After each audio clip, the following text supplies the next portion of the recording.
Welcome to the NewsHour. There's a major development tonight in a case that could upend the 2024 presidential election. The U.S. Supreme Court has agreed to decide whether Donald Trump can be barred from the ballot. The former president's eligibility has been challenged in dozens of states. While many of those have been dismissed, Maine and Colorado have disqualified him under the insurrection clause of the 14th Amendment. The justices will hear arguments in the Colorado case next month. For more on what this means for the former president, for the courts, and for voters, I'm joined now by former federal prosecutor Sarah Krisoff. Sarah, walk us through what you expect to see now. The Supreme Court has decided to take up this case. The Colorado State Supreme Court was decided narrowly on a 4-3 margin. Did you expect the court to take up the appeal? And what's the question that they're seeking to answer?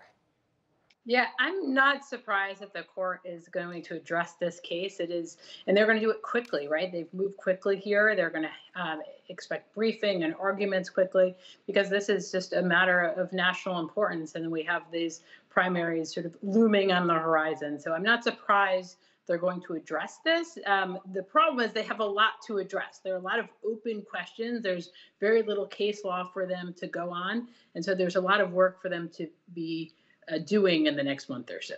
You say they should be moving quickly. Oral arguments are expected to begin on February 8th. What does that mean for a timeline? How soon after could we see a decision?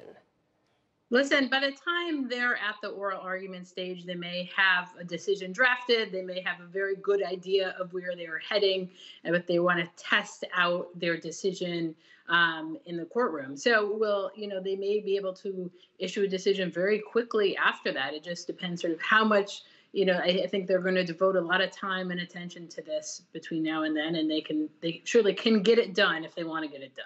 So there are a number of other states weighing this same question. Would the Supreme Court decision impact those other states? If they uphold Colorado's decision, would that mean it opens the doors for other state Supreme Courts to also remove him from their ballot? It could. So, I mean, the Supreme Court has an opportunity here. They can issue a narrow decision.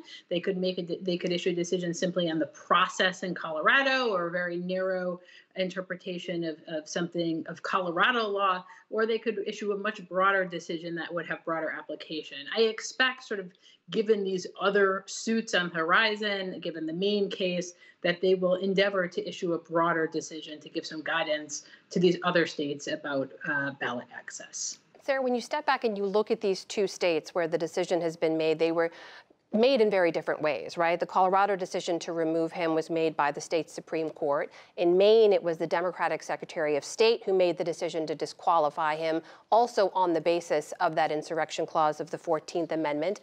Is there a common standard or a common question being answered as each state weighs this same question?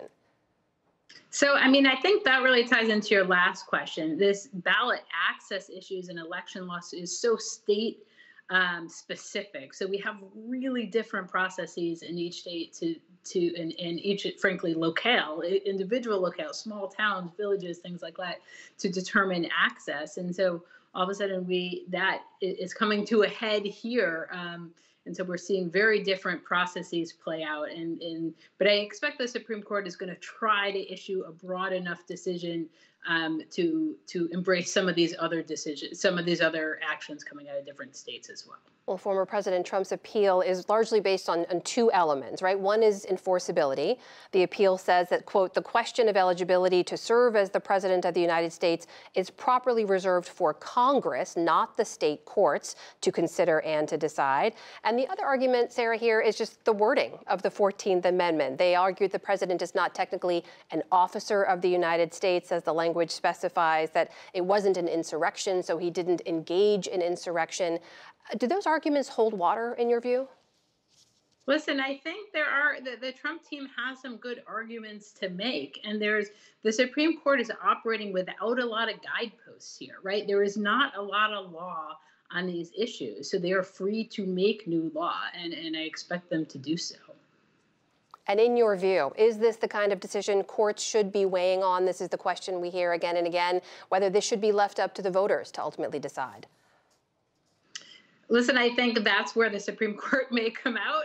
They may sort of punt this back to the voters and say this was not the purview of the states to block the former president from the ballot here. But they're, I think they may interpret the Section 3 of the 14th Amendment in such a way to punt this back to the voters. We will be waiting and watching for sure. That is former federal prosecutor Sarah Krisoff joining us tonight. Thank you so much for your time and insights. Thank you.